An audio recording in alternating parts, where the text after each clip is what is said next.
On passera environ 5 minutes d'échange de manière un peu plus libre autour justement de cette question-là, avant de passer à d'autres questions, d'autres interrogations autour de cette thématique. Alors donc, je vous lance tout d'abord la question. Ce sera Mme Elac du Parti vert qui aura le premier droit de réponse. Alors voici. Et vous savez, c'est la raison pour laquelle on s'est retrouvé à mettre de l'avant des propositions afin de réduire des coûts qui touchent directement les... C'est à nous pour faire avec. Au Limoilou, on a 2140 familles monoparentales et 185 sont dirigées par les hommes. Les milliards supplémentaires qu'on veut mettre dans les infrastructures, dans ce 60 milliards-là, on divise en trois. Il y a un volet vert, il y a un volet social, il y a un volet transport. C'était intéressant, justement, d'entendre parler des expériences, mais il faut regarder la réalité en face. Je vais prendre un seul cas, qui est un cas malheureusement banal, d'un immigrant. Port de Québec, dans Beauport-Limoilou, certains mettent d'emblée de l'avant son projet d'agrandissement nécessaire à son développement ou, sinon, les impacts environnementaux quant à ses activités. Alors, quel devrait être l'axe prioritaire quant à ces deux éléments et comment devrions-nous procéder? Alors, on laisse la parole à M. Laborie de Force et Démocratie. Ce qu'on voit jusqu'à date, c'est qu'ils ont déjà commencé à construire, à agrandir, sans consultation, sans rien. Pourquoi? Parce qu'on n'est pas capable de faire pression sur nos politiciens, sur nos élus pour qu'on puisse faire... On peut faire les deux, c'est-à-dire qu'on peut favoriser le développement du port de Québec tout en assurant à la population une qualité de l'air optimale. Nous, de notre côté, on est content de voir que c'est l'Agence canadienne qui a été saisie du dossier environnemental. On ne comprend pas pourquoi ça a pris tant de temps avant. Il doit respecter les lois québécoises. On ne peut pas tolérer que le port continue de rejeter des poussières de métaux.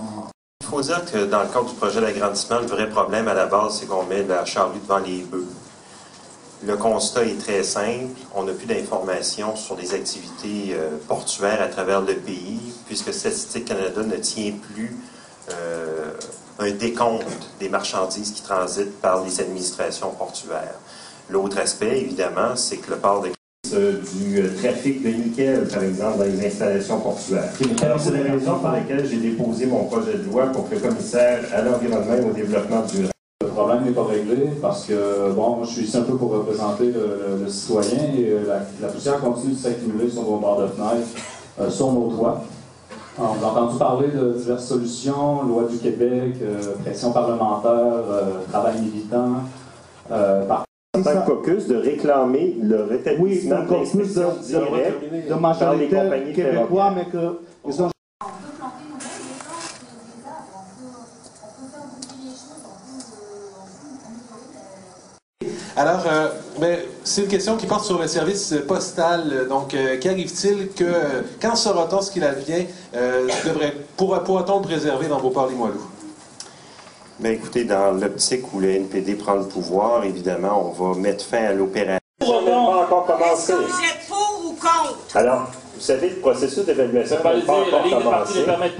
Mais pendant ce temps-là, il y a quand même des pétroliers qui viennent du golfe du Mexique chargés. L'autre aspect qui est très important, c'est qu'il faut que les provinces soient partenaires de l'évaluation de ce projet-là. Et c'est très intéressant de voir que l'Ontario a mené une étude où il voyait... Là, vous savez que je suis minoritaire comme femme, alors j'invite tout le monde, les jeunes, les femmes, tout le monde à aller voter. Mais cette fois-ci, s'il vous plaît, ne votez pas un vote stratégique.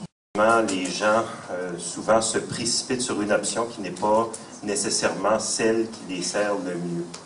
Et c'est la raison pour laquelle je tiens à vous interpeller pour que vous votiez avec sincérité pour qu'on puisse mettre en place justement les... Le libéral du Canada, c'est le parti qui, en 2015, souhaite passer à l'action. Je fais partie des candidats du Parti libéral qui souhaitent passer à l'action aussi. Le temps est maintenant. Octobre prochain. Merci.